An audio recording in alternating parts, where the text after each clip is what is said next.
So what is Tetzaveh about? So Tetzaveh mostly is about the Big Day Kahuna. Right, it mostly divides. The Truma discusses what? Isn't it the Pekudei of Truma? Yes, essentially. Right, meaning you have Truma and Tetzaveh, and then you have Vayakel and Pekudei.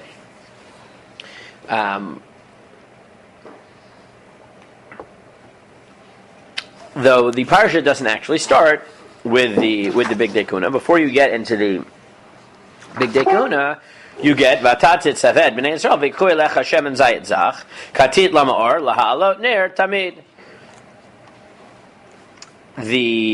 You should command the Jews, and this in general is an important point to note, that as much as the things that happen in the Mishkan are the responsibilities of the Kohanim, that's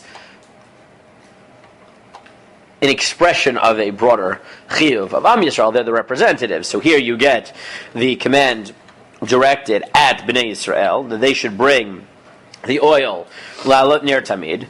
Bo'omeid michutz la'parochat asher la'idut yaroch oto Aaron uvanav me'erev ad boker l'fnei Adonai chukad olam l'dorotam me'eit Bnei Yisrael. Right, you get that tension because the first pasuk says, "Command the Jews to bring the oil for the ner tamid in the oil moed outside of the parochet." Who will set it up? Aaron uvanav. Meaning, befoal, right, in practice, the Kohanim will be the ones who are lighting it, but in theory, right, conceptually, this is the role of the Jewish people. And again, you have that duality several times so they throughout. light it on behalf of the Jewish people? Right. I mean, that seems to be the simple shot of these two. So they're more like a shliach, like the... Yes, exactly. And the Gemara has a machloket. Who are they really a shliach of? And the Gemara in two places says it's either Kohanim shluchei derachmana or Kohanim shluchei didan. And are they God's messengers or ours? And you definitely get the... In psukim like this, you understand why you would see them as the messengers of the Jewish people. Okay. A point that should be made, though, in general, is that the key to this mitzvah is the word tamid. Right? The tamid. Now, what does tamid mean? So, tamid can either mean every day or always. Meaning constant or consistent, if you want helpful words. Be more fancy. Well, I mean, anyways. Same thing. Now here it seems not to, and you actually, anyone who came to the Agadah just here, remember that we talked about this, right? The Gemara has a machloket about Tamid, and carries over from the discussions in Kadshim to how often do you have to learn Torah. Right? Do you have to learn Torah always? Do you have to learn once a day? Are you yotze with Kriyat Shema? Right? Which is really playing on this. What exactly does Tamid mean? Now, obviously, by the Karban Tamid, there it very clearly means consistent, not constant. You don't bring it all the time. You bring it once in the morning, once at night. I don't know the possible Eish Tamid, you kind of Mizbeach, something like that. So the Eish on the Mizbeach is Tamid, right? Is constant, and by the Ner Tamid, the simple pshat is me'erev ad boker, right? It's from night to evening, so it's consistent, right? Meaning it's not necessarily 24 hours, but the simple pshat is that it is consistent. Now, a point that Rav Lichtenstein used to make is that, in general, we distinguish when we're reading Truma, Tetzaveh, Vayakel, Pekudei between the building of the Mishkan itself, right, the structure, the kelim, and the avodah. Right? There's the building, there's the furniture, as it were, in the Mizbeach, and then there are the things you do there. But he noted that conceptually, it seems to be that there's a blurring of the lines when you deal with the things that are tamid.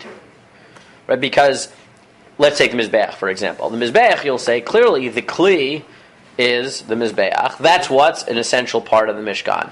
The fire, so you light the fire, that's part of the avodah.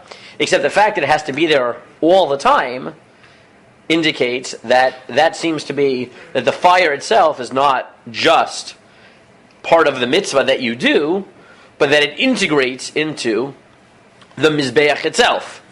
Right? And therefore, even though it is theoretically an expression of the avodah, the fact that it is necessary to be there, Tamid transforms that particular avodah into an integral part of the structure of the Mishkan itself. And Rav Lichtenstein argued that every time you have a mitzvah that's Tamid, that's how you should conceptualize it. That there is a blurring of the line in those avodot between avodah and sort of the avodah to create the atmosphere of the Mishkan. You could say everything they did in there was... So not everything. And here you have menorah, good. So the menorah is one of them, clearly. Oh. Right? The menorah is clearly one of them. You have a passage, though, in the Balei Tosot on the Torah, where they basically make this point. And they say, which avodot are like that? So one example is the menorah. But the image that they conjure up, essentially, is there are several of the kelim, that the way you conceptualize them is, if I was building a house, right, what would I do? So one of the things is you would have lights. Right, the Mishkan is a house for God, so when you're building the house for God, you model it conceptually on our house. So one of the things that is essential to a house is light, and therefore it's not just enough to say, well, you'll have a candelabra. Having light is itself part of what makes it a livable home. Right? Another example where you also have Tamid. What's another Tamid where you see the same type of idea? Korban Tamid. Korban Tamid. Give me another one. That we haven't talked about. We just talked about the Ner Tamid. The Lechem. Right? Ooh. The Lechem Apanim. Yeah. That's Right? Is another Tamid, which makes sense because certain things you think of as essential to a home, where it's not just, right, it's one thing to say that you don't think so? You don't think if there isn't food? Without bread? Well, McDonald's doesn't give me food in my home. I have to buy it myself. If you don't have food, right, wouldn't there be something lacking? Wouldn't you say that there's something lacking in homeness? That's not something lacking within the home. That's something lacking within... No, I don't think so. Well, there might not be something lacking in the house, but there is something lacking in the home. You think I can live in my home and then go out to eat every night? Yeah, that's not normal. But fundamentally, right, the light in your house is more than just, something I do in my house. I don't just turn on the light. Without light, right? Light in your house. You could live without light, but there's something clearly lacking in your home if there's no light. And the shulchan, the same thing, right? If there was no food in your house, it'd be lacking. And therefore, you see this unique status given to the mitzvot that are tamid, that they seem to be more than just things that you do, but they're part of defining the atmosphere, the home atmosphere, as it were, of the Mishkan. And it seems to be that it's those avodot and those kelim that get these various chiyuvim of tamid because they blur that line, because they're conceptually not just things you do, but part of creating the ambiance of the Mishkan, the ambiance of the home.